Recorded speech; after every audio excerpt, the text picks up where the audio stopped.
Listen to these two. I'd like to call this public hearing to order. This is for the 8-year review of Ag District Number 3, located in the towns of Andes, Pavina, Colchester, Delhi, Middletown, and Roxbury. There is a sign-in sheet being passed around. I asked if anyone has a comment to make in regard to the inclusion, Ag District Number 3, to please stand and say your name and the town in which you live in.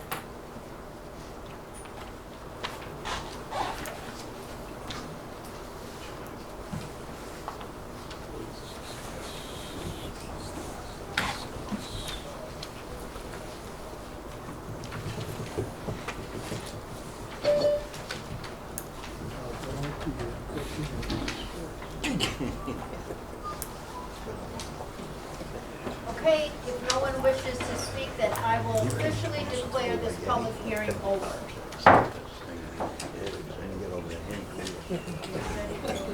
Feel free to dispose of. Okay, I will call this meeting to order. Krista, please call the roll. Gladstone, Here. Molay, Here. Merrill, Here. Valente, Here. Tuthill, Here. Axtell, Here. Taggart, Here. Marshfield, Here. Vernal, Here. Isel, Here. Haynes, Scott, Ellis, Here. Davis, Hinckley, Here. Wilson, Kosher, Here. Layton, Here. Seta. Here. Okay, please stand and join the invocation by Mr. Marshfield and pledge to our flag, Mr. Dean. Almighty God, we give you humble thanks for this day and for the opportunity it gives us to serve you in this great county. We pray that wisdom will guide this board as we convene to legislate and optimize the resources of this great county. We ask for your help to give our collective gifts to our communities, to give ourselves in ways that make a positive difference to our families, to our towns, and to the 46,000 residents which we represent. We pray that those engaged in health and human services will strive to ensure that the physical, mental, and emotional health of every person is maintained. We pray for others that they will be led to understand that there is no better investment than in our children, our most cherished resource. We pray for the men and women enlisted to protect our way of life, our service people, our law enforcement persons, our fire and emergency personnel, and we pray that they return safely home to their families.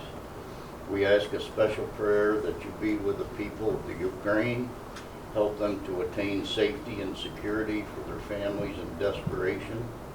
Join us in praying for peace in this country and throughout this world. We pray all this in your holy name. Amen. Amen. Please join me in the pledge to the flag. Pledge allegiance to the flag of the United States of America and to the republic for which it stands, one nation, under God, indivisible, with liberty and justice for all.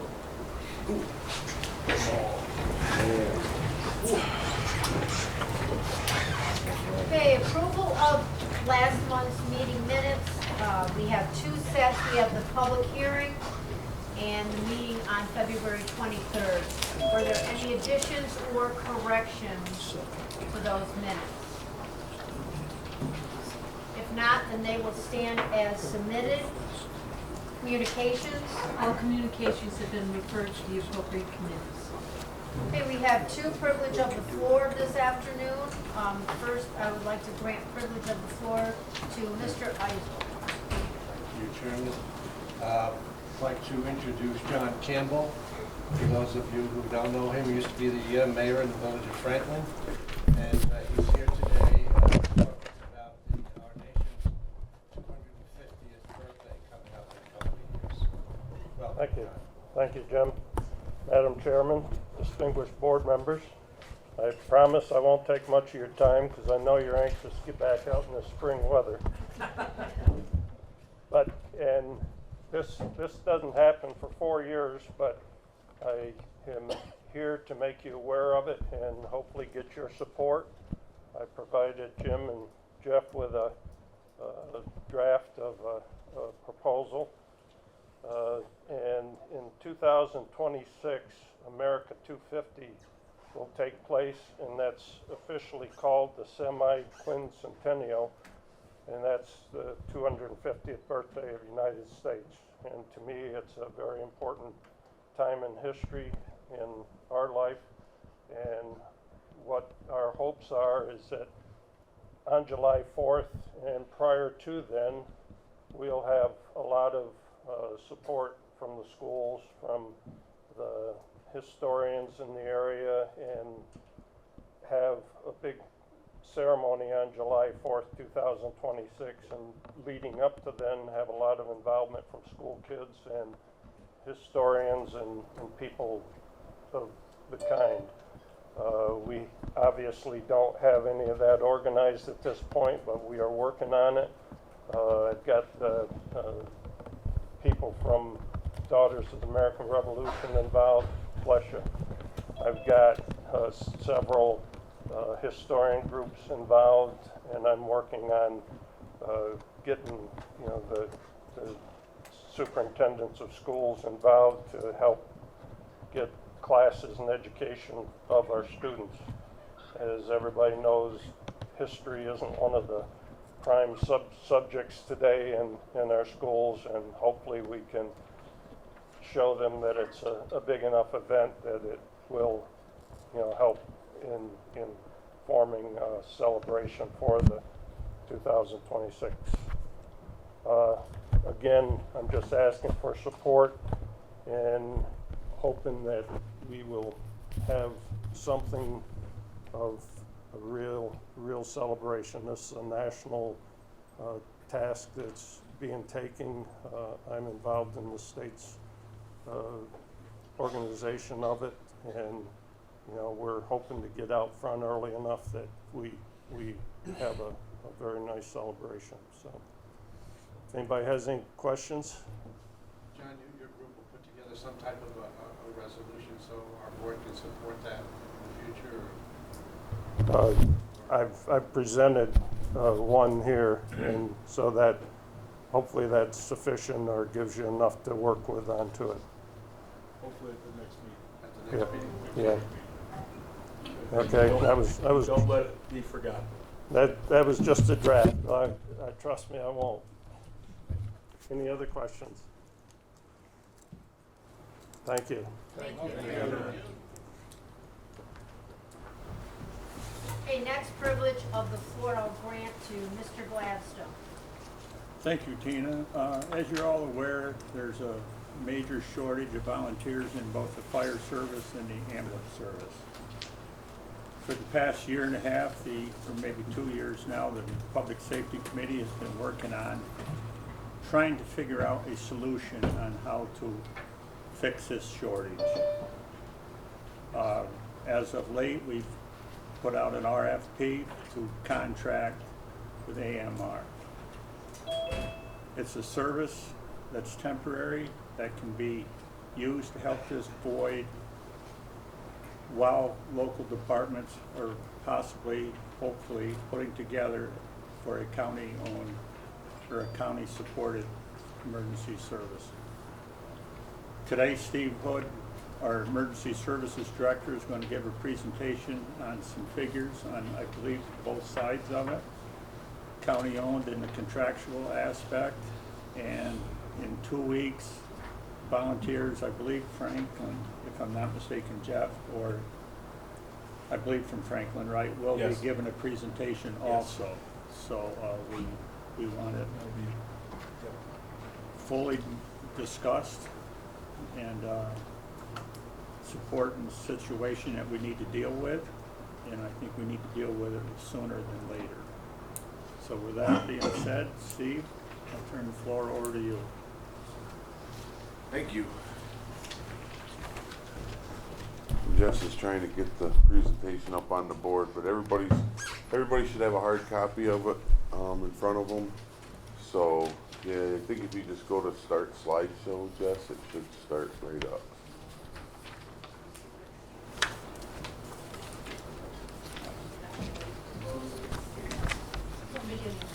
So,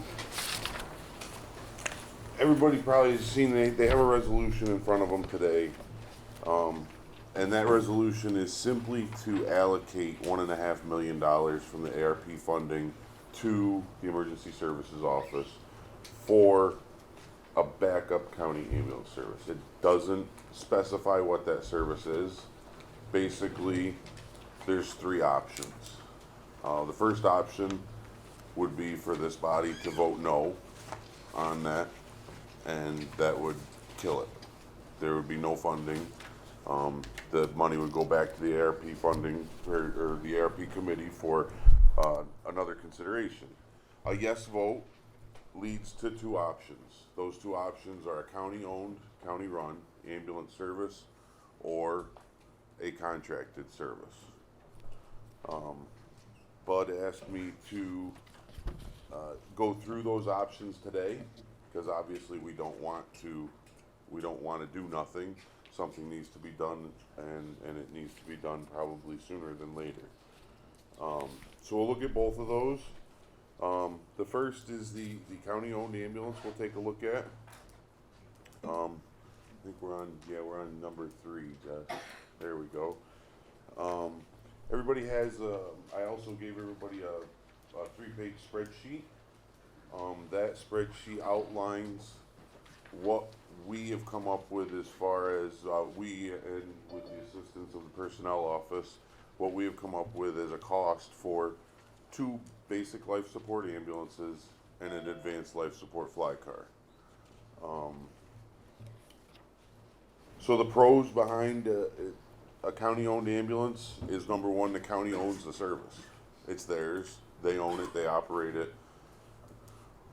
It's under our control. Okay? It's going to create jobs. And it's designed as a long-term solution, essentially to stay, and it will remain in place. I think that's, once the county forms an ambulance service, you're not going to want to have to fire those people. You're not going to have to lay those people off in 3 years. You know, that's not the point of what we're doing here, I don't think. So the cons of a county-owned ambulance, the budget that you have in front of you is only an estimate. Okay, those aren't hard and fast numbers, except the personnel costs. The personnel costs are pretty hard and fast, I think. Linda did a ton of work on those, getting the correct labor grades for the employees and all that. So that $1.5 million for the labor costs, I think, is pretty steadfast. But the rest of it, we would feel comfortable giving to you as a proposed budget for this service. That's what we did. We designed those numbers to be a representation of an ideal budget for the county to own its own service. So first year, you're looking at $2.39 million. That's to get it off the floor. Years 2 and years 3, we simply took the personnel costs, your capital costs, and your recurring costs, and added 2% to them. That was how we figured that. I think that was the easiest way to figure it. Now they may fluctuate a little bit. There's a lot of unknowns in there. You have something break. You know, you don't know how many miles you're going to be putting on these ambulances. You may find yourself replacing ambulances every year, in which case that's going to drive your capital reserve funds up from year to year. So I think that's one of the cons. Another one of the cons is it's an additional county department and more county employees, more strain on the county self-insurance fund. This is a job that is one of the highest ranking jobs for injuries and illnesses to occur. And now that would be placed on the county self-insurance. One of the highest for on-the-job injuries. Startup time is another con. This needs, we're looking at a solution that we need to implement soon. This is going to take at least 6 to 8 months, if not a year at the outside, to put in service. Another con is the county owning and maintaining all this equipment. You blow a transmission in the ambulance, you're fixing it. It's not somebody else's problem. It's, on a contracted service, they just bring another ambulance in. It's on them to fix that. It's on them to replace that ambulance. When you own it, you own it. It's yours. You got to fix it. Another con is the billing services and insurance contracts. A lot of those would have to be released under their own RFPs. For those to get those contracts in place, again, that's something that takes a lot of time to do. And ceasing operation of an ambulance service is hard to do under the Department of Health. They're going to force you to go through a specific process that's outlined in one of their policy statements in order to close this service if it were to get started. It is quite a process. They don't like to see ambulance services close once they start operating. They will do everything in their power to have that service continue operating. And there's also a lot of challenges to starting the county-owned ambulance service. We can go to the next slide, Jess, thanks. The application for the certificate of operation, the CON, that is easy to start. Typically, the state grants those to municipalities without any questions. After 2 years, however, when you have to renew that certificate, then it's up for other agencies to contend. So that could turn into a court battle between the county and any other agencies who have operating authority in the county. There's currently 2. There's AMR and there's ambulance. They would contend that certificate, which would turn into a court battle. That's how certificates of operation work. It's a territory. It's, you have operating territory, and that's where you make your money. So, obviously they're going to contend, something that they can make money off of. Another. Steve, can I ask you a question? Yeah. Is that because there's only a limited number of licenses? Yes. Or certificates given out? Yes. Yep. And municipalities, they do it because it's a municipality, so they know it's going to succeed at first, because it's got the monetary backing of the municipality.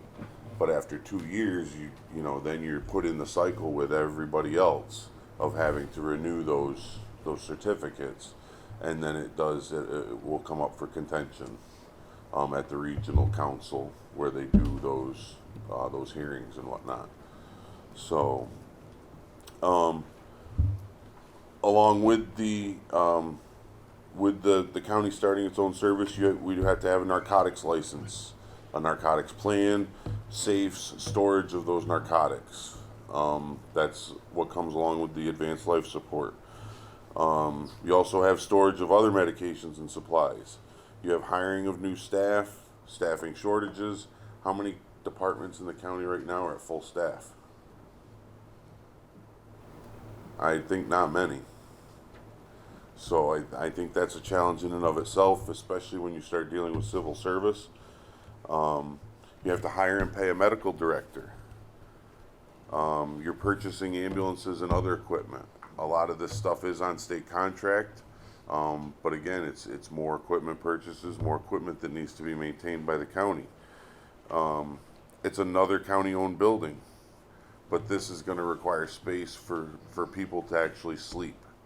These are going to be people that are staffed 24 hours a day, 7 days a week, so you're going to need to have some place for them to put their heads down once in a while.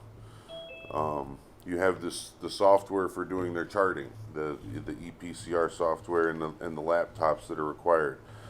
Like I said before, billing contracts with insurance companies, contracts with the medical billing company, so the county doesn't have to do the billing itself. And like I said before, many of these require an additional RFP. You've got a whole policy and procedures that needs to be created. You have the training of new employees. And like I mentioned before, the startup time is a minimum of 6 to 8 months on this. And what I didn't put here, but to start the service, you would have to hire an administrator immediately, because that administrator is going to be the one putting their names on a lot of these items, putting their names on the narcotics license with the state, on the medication licenses with the state, on the medical director's affirmations and all that stuff. So that's someone that has to be brought in immediately. It's not something where we could hire them, 6 months down the road when we're getting ready to fire the service off. The training for existing employees would be a county expense to keep their certification up. Yep, and that's part of the budget outline. There is a training line in there, and that's meant to be the ongoing training, because yes, they have to complete a certain number of hours of training per year to keep their certifications. Medical director has to be a physician. Yep. Is there a question on, how many ambulances are you figuring on this sketch here? 2. 2 ambulances? Yep, it's so the same. The RFP that we wrote was for 2 basic life support ambulances and an ALS fly car, and the proposal that we put together for county owned is for two BLS ambulances and an ALS fly car. 2 buildings, also 2 sites? It depends how the county would like to work it. How'd you figure the 2.39? Was that in there, or the? That's on the spreadsheet. Okay. Yep, that's all on the spreadsheet, the other spreadsheet I gave you. Okay, thank you. Yep. Okay. My oversight. Yep. Talking about These are both, they're both backup services. They're both backup. Neither one of these is meant to be a primary service. We want the volunteers to continue to exist. Nothing is meant to take the place of the volunteers. when you're talking about training, you have, of course, everybody's certified. Mm-hmm. You all of a sudden turn up a shortage of certified staff. How does that jeopardize the CON? You can't operate I without, understand that, but yeah. can it be pulled?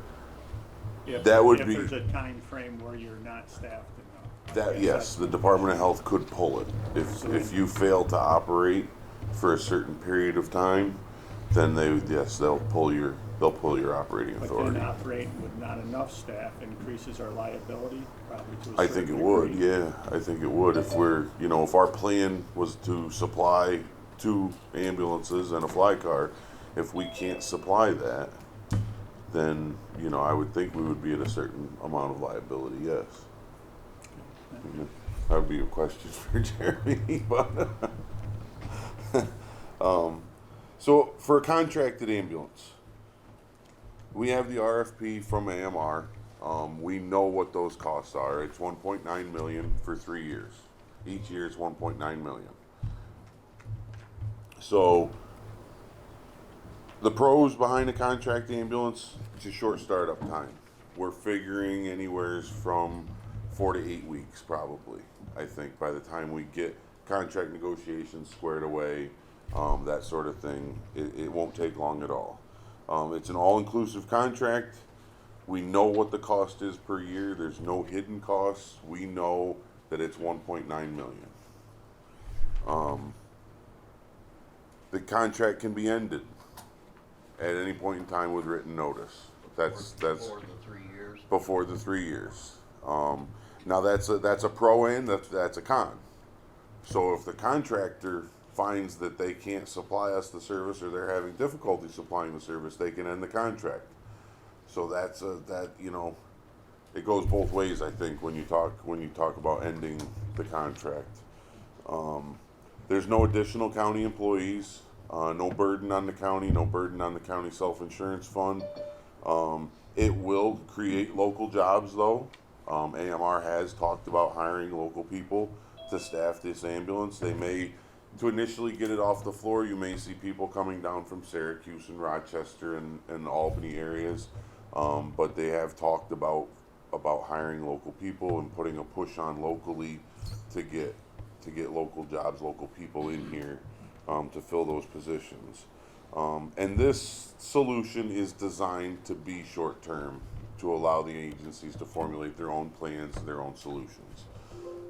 This is not something that's meant to be full time. It's not something that's meant to go on and on and on. But it could. It could. It could. The cons of a contract ambulance is the county doesn't own it. The county doesn't, they have no ownership in it. The only control we have is how the contract is written. So that's why the negotiations might take a while, is because that's the only bite we have is what's in the contract. And like I said, it can be ended with written notice. Challenges of contracting with an ambulance are really just the contract negotiations. You can go back and forth, but as long as the contract follows the RFP, I don't think negotiations would be that big of a deal. No matter which way you cut it, our office will do whatever this body wants us to do. If it's starting on a county service, we'll start a county service. We need to get help to our people. Our people need help, and they need it sooner than later. They're barely keeping their heads above water now. So the EMS providers need help, and they need it soon. Steve, on a contracted service, any revenue taken in from billing, that would go back to the county? Comes back to the county, yep. Do you have any figures as far as estimated revenue? I mean, like The estimated revenue that we've come up with is around 800,000, and that's on the ambulances doing 5 calls a day. So it could fluctuate a little bit from there. At 5 calls a day, based on the reimbursement schedule that AMR provided to us in the RFP, it could range. I think, Wayne, we figured anywhere from 800,000 to just over $1 million. Yeah. It depends on what they're able to get from the insurance companies. You're always going to have people that don't pay. You're going to have insurance companies that pay in full. So it could, range on that 5 calls a day with a 50% collection rate. That would put it around 1.2 million. is AMR a for-profit corporation? AMR is a for-profit corporation, globally known, globally run. They are, they're for-profit. Steve, I have to say and clarify for this board back, and it was in the minutes correctly, so I didn't opt to change it. But I made the comment that it was 5 calls a day for both ambulances, and that's not the case. It's for one. I was wrong. Right, 5 calls total. For one. Yeah. To make that 1.2 million. Right. That's the only thing that, excuse me, concerns me is designed to be short-term. So, are you saying that you think a county ambulance service is inevitable? No, Okay. I think the agencies around the county forming their own services is inevitable. I think there's enough pride and whatnot in these agencies still that they will find their own solutions to their shortages. I think whether it's a mixture of paid and volunteer like Hancock has done, whether it's not for profit like Sydney has done, I think the agencies around the county are all going to come to that sort of solution at some point, one way or another. Has anyone explored as far as similar to the way they've done it in Sydney? It's no burden whatsoever to the taxpayers. They're self-sustaining and so forth. And Correct. I know in the smaller towns it might be a challenge to do that. Is there sort of a way where you can possibly directly fund, find out what their needs are with some of the smaller, like cities? There's solutions that direction. So those agencies could contract with another agency to operate their certificate. So just for instance, if we say Franklin, Franklin has that operating certificate that says whatever the Franklin Treadwell Fire District. They could contract with any ambulance to operate that certificate and operate in that area. So I think those are the types of solutions you're going to see. You might see some of the bigger agencies like the Waltons and the Delhis form something like Sydney and Hancock have formed. But I think you're going to see those other agencies, those smaller agencies, eventually contract with those bigger agencies to once, you know, if the smaller agencies aren't having issues right now. Very few of them are. The issues they're having is their increased load due to the larger agencies' call volume. So the larger agencies are starting to, you know, starting to feel the hurt, and it's like a trickle down effect. So mutual aid, you know, goes from a larger agency to a smaller agency to a smaller agency, and you're seeing those smaller agencies' call volume numbers double, because they've, you know, they're trying to pick up the slack of the bigger agencies, and it's not, you know, it's working for now, but you know, there's been people that have waited a long time for an ambulance and people that haven't seen an ambulance. And Steve, that is what Bavina is telling me. We have a really great volunteer system in Bavina. And our fire chief and emergency squad captain are married, and they say that they can handle Bavina. It's the mutual aid around them where they're getting very tired and burned out. But as far as for our own town, they can handle that, and that's what they want to do. And I think that's what a lot of the smaller agencies have those same sentiments. They've got a very strong backbone of volunteers still. And, you know, as long as they're only doing 30 or 40 calls a year, it's great, you know. But, you know, honestly, I don't think anybody really signs up to volunteer to do 800, 900 calls a year like you're seeing in Walton and Delhi, you know. I think that's a little bit much to ask from a volunteer. I think what strains Andy's and Bavina is the load that Delhi has on its own department of servicing so many other areas that falls back on The mutual aid. Andy's and Bavina, for example. Yep. And our ambulance service supports doing this to help lighten the burden. Like I said, we'll do whatever you wish we do. Myself, We just need to get some help there. we do need help, there's no doubt the volunteers need help. But, you know, if there is a way that we can monetarily benefit our volunteers, you know, right now, you know, AMR or whoever it is, they're the only ones that can bill the insurance companies, can receive money for doing their work. Where the volunteers, you're giving your time and effort and hours, and that big word, volunteer. And that's, well, you said it, and I think Jerry has told me, you know, somehow Hancock can supplement their volunteers some. Is that right, Jerry? And if that's a fact, I mean, you're driving people away because of the hours they're putting in. I think Franklin last year, they had 140 some calls. You know, but not all in Franklin, of course. Right. But, you know, the coverages and stuff. But they're getting a thank you, which is great. But there is a tax incentive, I think, through the fire department's exemption or something too.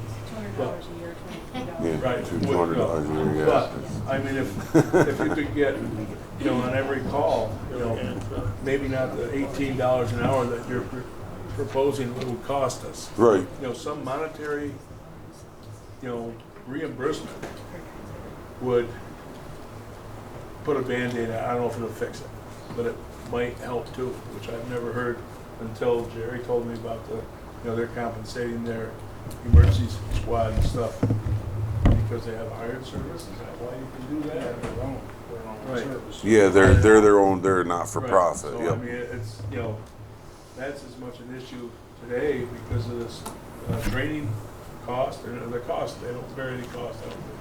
But the hours they have to put into training and keeping their license up or whatever it is. You know, if there's a way we can compensate to keep the ones that are up and running more viable. Right. Steve, so there are rules to being able to bill, right? Like volunteer departments that are solely volunteer can't bill, right? I'm sorry. Volunteer EMS cannot bill for services. If they're based under a fire department, Right. that's the way the law is. So If that's- it's a fire department based ambulance, it cannot bill for Which service. is why Sydney's separated from the fire department so Mhm. that they can do that. So departments that can bill, if there's a way that your town can bill, then you can in turn incentivize your volunteers. Right. If you don't have a mechanism to bill, then you're paying them out of taxpayer funds. Right. Which is very problematic for our small towns who are struggling to pay their highway crews, and now they're gonna have to pay this. Correct.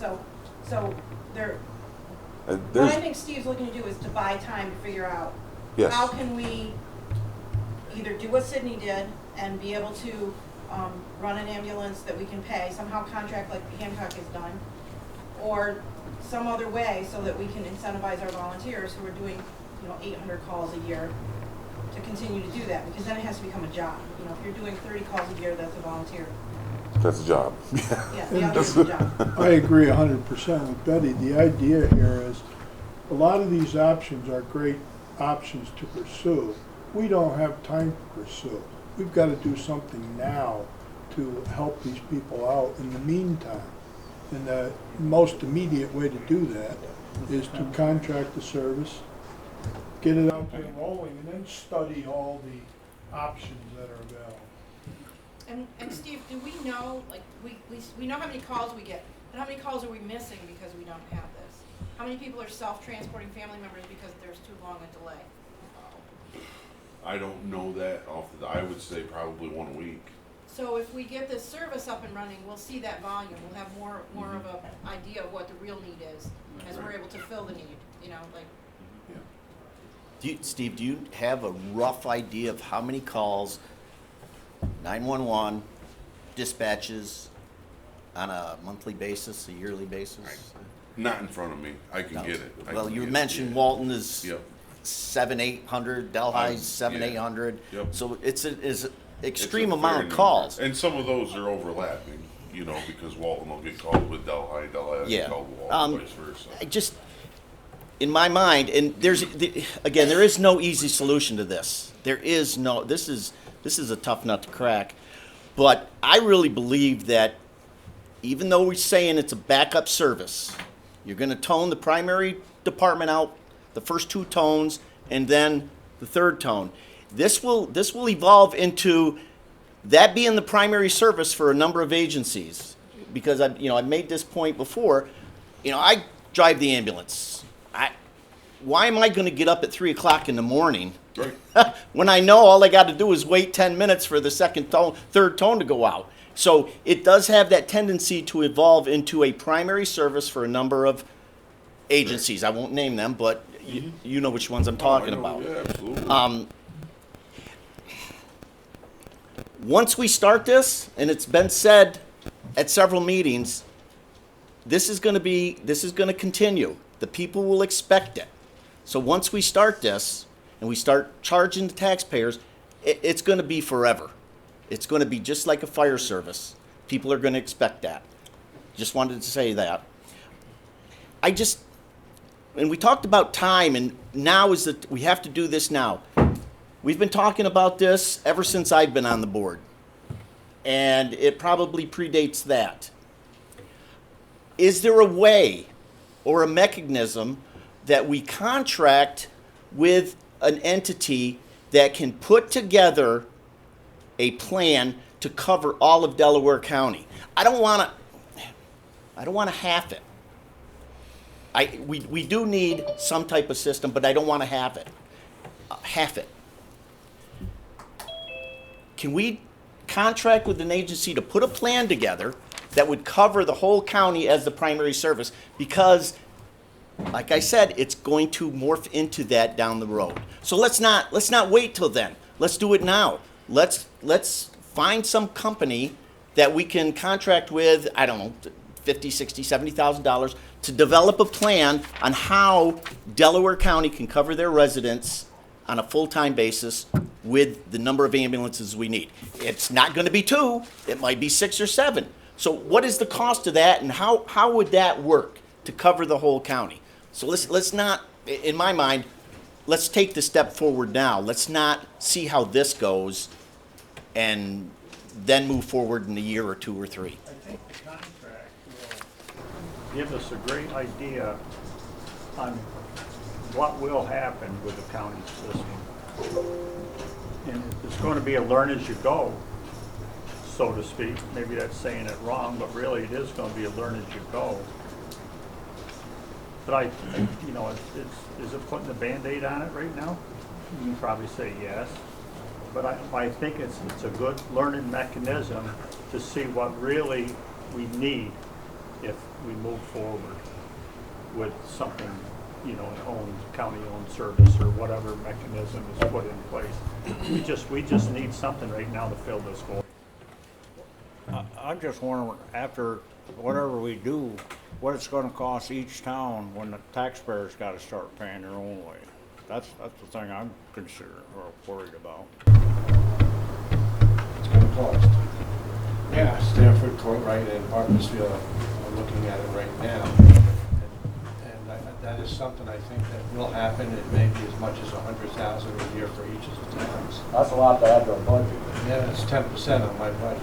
But it's something we have to do. But in conjunction with that, like Bud was saying, if we went with AMR and we had the 2 additional end-of-fly car, I think having all of that and all the other ambulance services, we can probably get some kind of a survey as to if we have future needs that will require more ambulances. But I guess kind of crawl before we walk. Do something like that, because that'll be, if this all works out, AMR could come on right away within 2 months, which is a benefit to our county. And we hope to be on the Stanford Harpersfield Courtright by the end of the year. So that's going to eventually give us 4 additional ambulances and 2 flight cars. Do you know where they would be based? Or like the headquarters? You mean AMR? I think they're going to float around. They would, yeah. They have a station in Davenport that they will float. Right, they have eventually Stanford, Harpersfield, and Courtright will either use a firehouse Mhm. and eventually get their own building.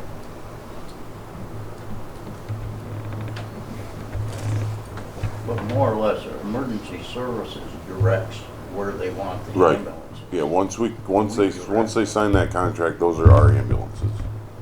And We- they will we say can deal with Delaware them. County on it. Correct, they will be branded as Delaware County And they will ambulances. not AMR, transfer. you're talking- Has there been any Yeah. like determination of what that would be though, or? What's that? Have you figured out where they would actually use housing? It'd probably be, we'd probably start them at their respective bases, maybe one in Delhi and one in Davenport. But then throughout the day, depending on call volume, we can move them around. You know, if Stanford has, 2 calls going on or something, maybe we move them that direction. Maybe we make them sit in Hobart for a couple hours. It's called system status management. And nearly every ambulance company in the world does it. System status management. And basically you move the ambulances around to the areas that need them the most at any given time. If we hear both of Hancock's ambulances go out, maybe we slide one south of Walton. Or if we hear both of Sydney's ambulances go out, maybe we slide one over the other side of Franklin. It's easy that way because we know what resources are in service as far as like Sydney and Hancock go. Every day they give us a status on their ambulances and what crews they have. So, we'll know that as soon as if they don't have anybody, then we know they don't have anybody. So Local departments could update you too. local some of the departments could smaller update us too, departments that yeah. have, like Bovina that can say go for that couple goes on vacation Right. for a while. You would know that and you would move an ambulance Yep. closer if you thought you needed to. Yep, Where we haven't had that before because they're housed in their house, so. right. These are emergency services ambulances and will not be doing transfers. Correct. So we don't have to worry about it wasn't available because it was doing a transfer. It's emergency services only. Right, these are 911 ambulances only, yep. They won't be doing any hospital to hospital They work. won't be going to Binghamton, Cooperstown, No, all of they will be transporting to the local hospitals and that would be it. And I know that was a big concern. Yep. To some people that Yep. they wouldn't be available because they would be doing it Mhm. transfers. No, Part of the reason label them Delaware County is you're just not looking at a normal AMR ambulance. It'll say Delaware Right. County right on the side of it. just curious, but has there been any like surveys or studies done as far as like what towns actually, other than Sydney and Hancock, are there others that already have a program that is at least somewhat successful? And is it possible if they had additional funding, they could maybe expand their reach? Like for instance, cities close to Masonville or Franklin. No. The rest of them are all volunteer. Yeah, Yep. you do ours. The rest of them are all volunteer fire department based. With the exception of Middletown, they have the hospital-based ambulance. So. I don't want to say this selfishly, but I just as a trying to represent cities. Oh, absolutely, yeah. Taxpayers, if they're already got something that's working and now to pay additional tax for something that may or may not have. Right. But yet, I do understand, from the smaller towns, it's more of a challenge. Correct. Is there a way that we can all work together? And for the concerns about the paying twice for service, I like to liken it to the villages who have police services. If your police aren't in service for that day, who comes in to do the work? Sheriff's Department or state police? Both taxpayer funded entities. So that system is already in place. They're paying for that twice, you could say. So, ambulance is no different. If your ambulance isn't in service, county ambulance is going to come do the work. That's the way emergency services works. Fire department, law enforcement, ambulance, it don't matter. If you're not in service, your neighbor's going to come help you. Well, and that's certainly true with our police department in Colchester. If the tones go out and they're the closest one, they're going to be there first. Yep. Until somebody else shows up.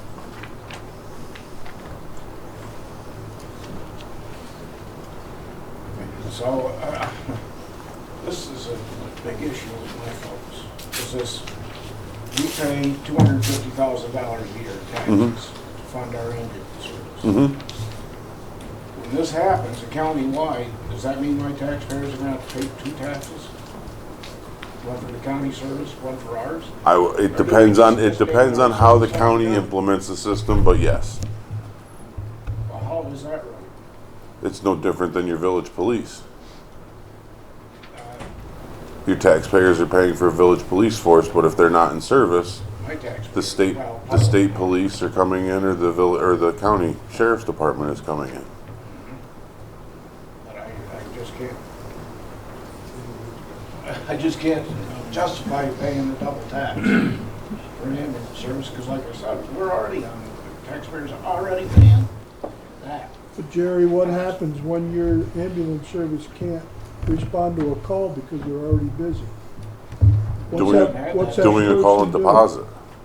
Somebody else comes in and backs them up, right? No, we haven't had that problem. We've Well, been able to handle all the calls. Then I think you're very fortunate Yeah, we are. that you haven't had that problem. I Because think you have there's one been bill. mutually. It's fair for our taxpayers to have to be dad's voice for an ambulance service. If we form our own ambulance fund, you're gonna pay for it. Why? If the Why county can't we be forms, exempt, why couldn't we be exempt with our own? But mean, then, like but an- that, the problem with that is if there's a situation where your ambulance can't go, and the county has to respond. We can't say, well, Hancock opted out, so we're just gonna leave that. That's so different than us handling calls and deposit and malt and Long Island, which we do now, because they can't get ambulances. So you can't refuse service. So we have to send people or ambulances. But you're gonna be sending more ambulances to deposit in all those other places because they don't have service. Right. And you're gonna be paying for that because you can't bill deposit or those other towns for the. Yes, right. No, they can't. Not if they don't have operating authority. oh, yeah, okay, I see what you Yeah, they don't have that certificate. Right. If they can bill the patient through their billing process, but the problem is that the smaller, so Sydney's profitable because they have enough calls to be profitable. And they're a big enough town, and they're carrying Masonville as well, that they can do enough calls to be profitable. The small towns like Vivina and Andes, Stanford, Harpersfield, they're not gonna have a volume of calls to be able to sustain that. It's gonna have to be partially taxpayer funded, at least the way it looks right now. And so, if if Hancock's paying a deposit and 3 other towns aren't paying, then Hancock's gonna have to carry that, and it's gonna come out of their expenses. They're not gonna be able to bill enough, potentially not bill enough to offset the cost of covering those other places. Well, I'm sorry, but I think the whole concept of being part of a county is to do things countywide, Oh, I agree with you regardless 100%. of the parochial attitude of, well, we're paying extra. Frankly, Colchester pays one of the largest percentages of the county budget because we happen to have a very good tax base. That's not exactly fair either. I was thinking the same thing. It just happens. The town of Davenport pays for a lot of watershed affairs maintenance, a lot of watershed agencies. That's right. We're not in the watershed. And then also it's reminiscent of people like my age that don't have children in school anymore, but we pay school taxes. It's something called the greater good, I guess, as residents, citizens of Delaware County. I never did object to paying for maintenance of the New York City watershed because I consider myself a Delaware County resident. So.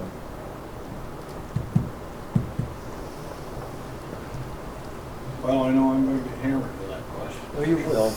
Well, We're all gonna hear it. It's justifiable. The taxpayers have every reason in the world to ask that. I would myself. Oh, I don't disagree I with just you. gotta, Yeah, I gotta explain to them why. yeah. You know, but Even if a couple local departments, I'm just gonna use Andy's and Bovina because they work close, or are close and work closely together. I mean, we could join for our own department, or CON, whatever you wanna call it. And I still don't think we'd have the volume between the two if we stayed within the 2 townships to maintain it. So to me, this is the way to resolve the issue, especially for the small towns that just cannot. Afford, yep. Because eventually, the functioning systems, like you have in Hancock or Sydney, are going to end up carrying the entire weight. Right, Yeah. correct. These volunteers They- are going to break right. down without this aid. And so you're going to end up paying for it one way or the other. And everybody's gonna use it. No matter who you are, you're gonna use it one way or another, sooner or later. I mean, ultimately, kind of to Art's point, we're talking about human life here too. Like if the ambulance doesn't come in a timely manner, people die. So if we really are at the breaking point where people aren't getting ambulance service and they're having to drive their loved one who is having a heart attack to the hospital after waiting 20 minutes for an ambulance, that's not gonna have a good outcome. Well, and right that's now, the some whole of them reason are why we waiting an started hour. the service in Hancock, is Yeah. that we had to wait for ambulances from Cooperstown. So that's why we started our own. People are waiting in Middletown now, in Margaretville, because Margaretville's sending the hospital ambulance doing transfers to Kingston. And So that's Cooperstown not just an Transport hour was trip. covering, but they're more interested in, and now it's AMR, they wanna do those hospital transfers because they know they're gonna get paid their Guaranteed big money. dollars. Yep. And going to Susie Smith down the road, who may or may not have insurance, isn't, you know, it's a It's not money- cost effective. It's a money thing. I will say this for Roxbury and Grand Gorge, we have 2 fire districts, 2 fire district-based ambulances, Grand Gorge and Roxbury, each have our own. Most of our mutual aid ALS, virtually all of it, comes from Margaretville Hospital, Mhm. because there's no other source. And that system itself is potentially on shaky ground should Westchester Medical decide is. they want to send both of their Right. ambulance to someplace. And where- and now they'll only go to the Roxbury Town sheds to meet you. And there's other issues So- going on there, so, again, it's anybody's guess how long that ambulance service will be there. I mean, we'd love to think it's gonna be there forever, but I'm not so sure about that, and I know they also spend a lot of time in Andes for ALS support. Mhm. So, I know from my own personal squad, I've been in EMT for almost 40 years. We're down to about 3, and of the 3, 2 of us are well over 60. and we're reaching a point where it's very, very difficult to get trained EMTs, especially ALS. And about the only way somebody can support the training that they need for ALS is they have to be working for a paid service. Correct.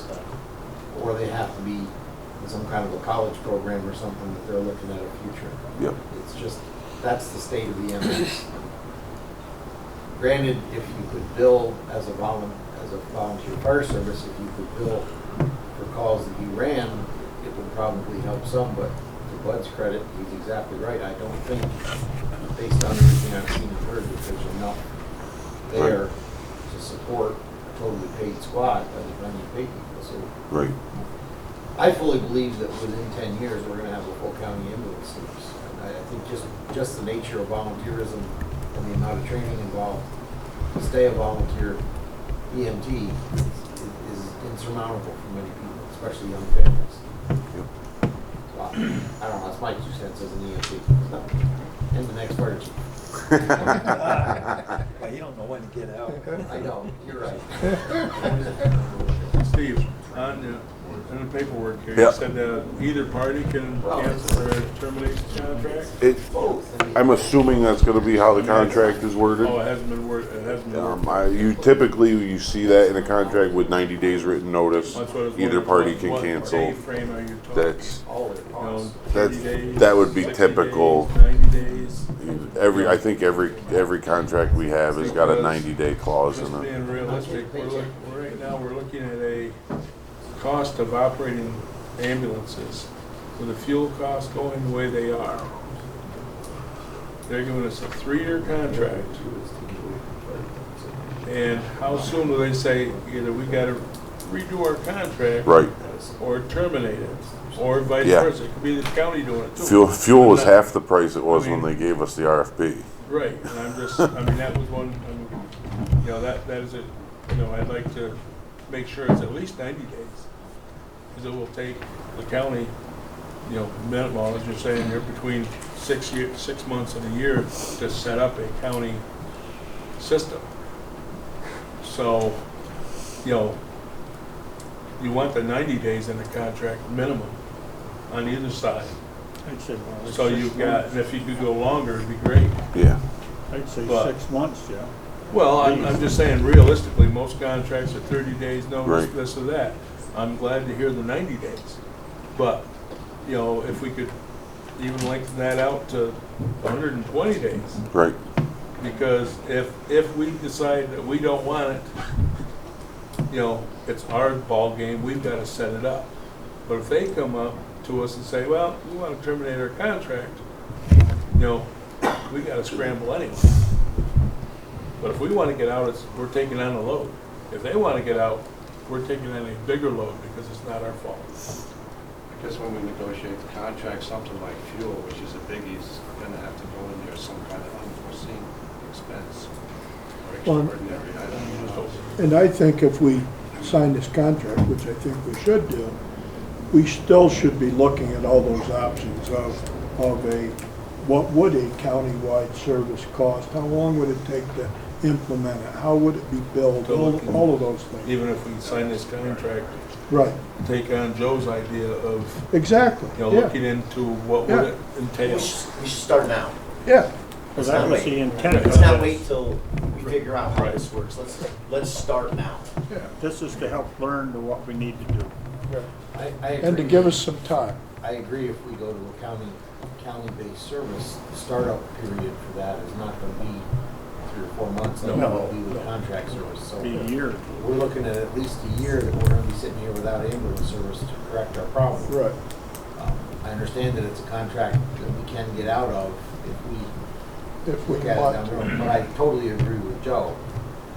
If we're gonna look at this, we need to keep our eye on the goal and start working on what it's gonna take to turn this into a county service, because I really think at the end of the day, that's where we're going. Just to make it clear, today you have a resolution for $1.5 million, and it should take you into the second year of any contract. But you have $1.5 million, and you need to decide, is that the way you want to leave it, so that it can go to any type service, or do you want to designate that $1.5 million to the contract? To that type of It service. seems like you have to, Right. it has to go to the contract. Pardon? It No. You have to go to. No, what we're voting, correct me if I'm wrong, but what we're voting on, Bud, is either, yes, we want to take this money and use it for this purpose, or no, we don't want to use the money. Correct. So basically, And your then, money then is. going forward, we would vote on the contract, Right, once it's been exactly. negotiated, or we would vote on a Right, contract. we're money- voting today to obligate the money. You want to Towards take an on the ambulance contract, service. there's another resolution that has to come before. Right. the board. It doesn't designate the ambulance service, it's just basically for emergency services to utilize towards an ambulance service, Right, in a nutshell. correct, yep. And I understand that we're gonna get a presentation from some of the county fire services concerning Next an meeting. alternative, which will be at our next Right. meeting. And I absolutely agree that we need to hear everything that they have to say, and see what makes the most sense before we determine exactly which way we're going, or some combination of both, possibly. So if you don't want the $1.5 million, it's going back to ARP and we'll spend it on something else. No, I fully agree that we should be I mean, we voting got on oodles. We won't have any trouble spending it, will we? this problem isn't gonna go away, and I fully support voting this resolution expense now. Yeah. Steve, did AMR give us a guaranteed 1.9 million to a certain date, or is it? There was no date on the RFP, or on their response. Go forever. We have been in contact with them. I Still actually goes. spoke to them last night, so they're still okay with things, I think. They haven't squawked or anything yet, so. As we've said, we have a problem now that we need to resolve. Even in the short term, we need to resolve it. This money can do that. It's absolutely necessary. I have the guy that runs our rescue squad, and in fact, he already helped Jim out. And so he's very helpful. I've already asked him to come to the next board meeting too, and he can probably answer a lot of questions that you may have about getting one going. Jim Rotzler? Jim Russell, Yeah. yeah. Jim will be here. Steve, is there an organization, an entity, or whatever that can look at the county as a whole, Oh, I'm sure. on the number of calls, the size of our county, and put a I'm sure that we could find a strategic plan consultant. together on how to cover the county? And I'm sure I could probably find grant money to do it. Then I would say do it, as soon as you're done with this meeting, we'll start on it. But don't. But don't. I'm just, again, I don't want to have that. Right. I don't want to. For example, Do it, let's Joe, do it. for example, when we started ours up, we had an attorney from Syracuse that specialized in this sort of thing. He's the one that let us do all of that. Yep, Not saying that we should hire him or anything, but there are people that yep. know what to do. Thank you, Steve. We have one up in Albany too for the Stanford. Terry Put a Hannigan. lot of them together, and it might be helpful too. I can give you his name. Yep. Terry did. Terry Hannigan and I can't think of the guy from, I know who it is from Syracuse too. I can't think of his name right off the top of my head. His name.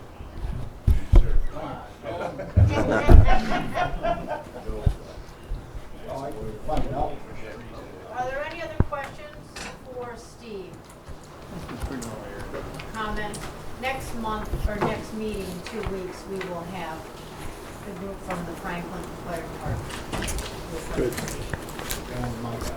Yes. Thanks. Okay, Thank you, Steve. Yeah, thanks, Steve. Okay, are there any standing committee reports?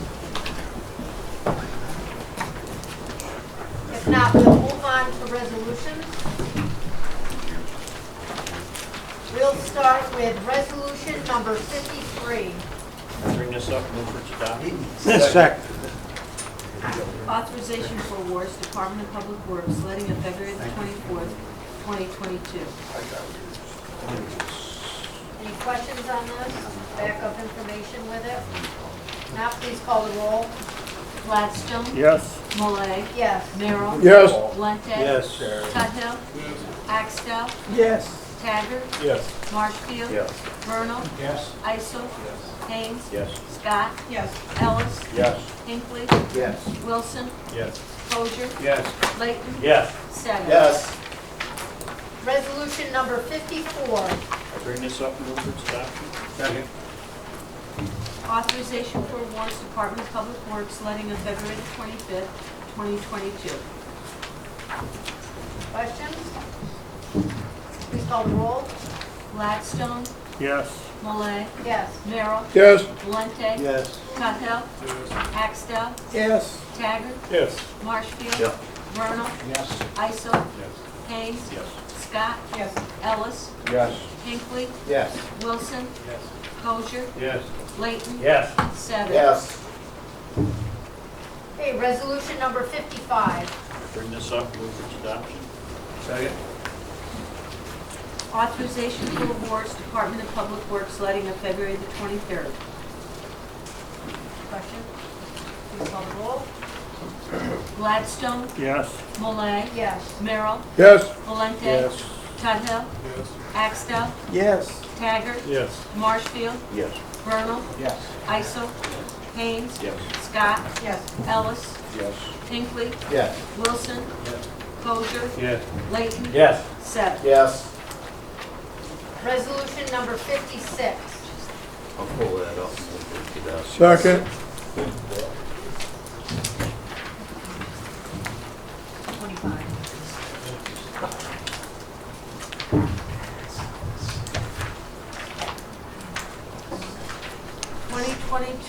Amendment appropriation of American Rescue Plan ARP funding. I just want to say, the committee, we probably went overboard in analyzing this thing. We had two committees, the Finance Committee and the Public Safety Committee came to us and said they wholeheartedly supported this AMR business. So that's what we pursued. We brought AMR people in to talk to us, and we started all this in August of '21. And you have a resolution before you today, and it was altered a little bit in that this is for any ambulance service, backup service, not specifically AMR. But I'm here to tell you that we really analyzed this and had Steve come in numerous times and felt it was a good plan for the county. Did it fit the whole county? No, it won't. Whatever plan you have isn't going to fit the whole county. But you have this before you today, and I hope, I'm sure it'll be approved, but that's up to you folks. But just to let you know, today, AMR has 4.8 million left in their fund. That's with this. So once this is approved and taken out, and it's important to the committee that it's obligated, because then we don't have it to spend, and but once we obligate it, this has to be spent by the end of '26. Once this 1.5 million is taken out of our funding, we now have 2.259 million left out of the 8.5 million. So we're getting down to the nitty gritty, and we've got a vendor coming in to talk to us for a $1.9 million project next Tuesday. And so I'm just saying, we need, if you want it, you need to grab it, because the funding, believe it or not, is getting down to the nitty gritty. Wayne, you are going to get a request from one of our departments. What's that, Joe? You're going to get we are going to get a request on the ARPA committee meeting from one of our departments that came up in a committee meeting this morning. So We only got 2.2 left, so that's, and we've got good projects setting in. We got a $500,000 one for upgraded wastewater system to these two milk plants down here that employ 500 employees. It's got to be upgraded. Originally, they asked for a couple $1 million for it, and I guess there's other funding that's coming in, so we whittled it down to $500,000. But that's still an enormously important project for our county. And so jobs. That's out of the 2.3, that 500,000. That hasn't been taken out of anything. Yeah. Yeah. So You got 1.9 and the $500,000. Right. It's gone. Yeah, well, Well, we have more requests than that. Right. we have more than that. Right. Oh yeah. But that's just one that comes to my mind as being super important to the county. And to reserve it is a good idea. So that's all. Okay, thank you. Krista, please call the roll. Gladstone. Yes. I just want to make a quick comment. I want to thank you and Wayne for honoring my request to postpone this until today. Thank you very much. And I just want to mention how thankful I am for the job that these folks are doing on that ARP. Even though they're sitting next to me. And all I gotta do is convince Tom that he can buy a pickup truck with it. So thank you again. That's right. I haven't seen it in writing yet. Okay, please call the roll. Malay. Yes. Merrill. Yes. Valente. Yes. Tuthill. Yes. Axtell. Yes. Taggart. Yes. Marshfield. Vernal. Yes. Isel. Haynes. Scott. Yes. Ellis. Yes. Hinckley. Yes. Wilson. Kosher. Yes. Layton. Yes. 7. Okay, we only have one not pre-filed resolution for this afternoon. So it hasn't voted. Said it didn't answer yet. He doesn't count. Can I make a statement? Yes, please. It's been well documented that I have been firmly against this from the beginning. This resolution does not commit us to anything. But I like the comments from a number of my colleagues here about looking into covering the county as a whole. And I'm going to hold you to that, so when Steve develops that plan and a cost estimate to do the study for that, I would firmly believe that you guys would support that. So I'm going to encumber the money, I'm going to vote yes on this. But the focus has always been county as a whole. Yeah. I'm going to hear it, but I'm going to vote yes. Good man. Thank you. Thank you for that. Doesn't mean next month.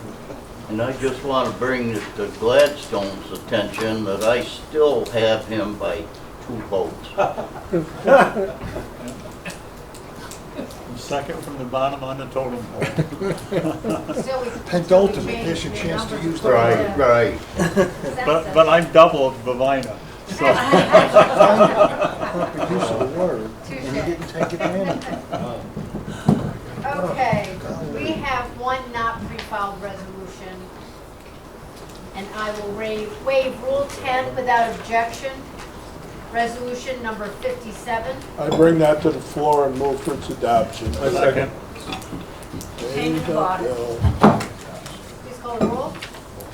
Gladstone. Yes. Malay. Yes. Merrill. It's Merrill. something, what the hell? Merrill. Yes. Busy talking. Bueller. Valente. Yes. Tuthill. What Whatever. happened to you this time? Yes. You know, Taggart. someone Yes. would Marshfield. Vernal. find the name. Isel. Okay, Haynes. Scott. Ellis. Yeah, oh yeah.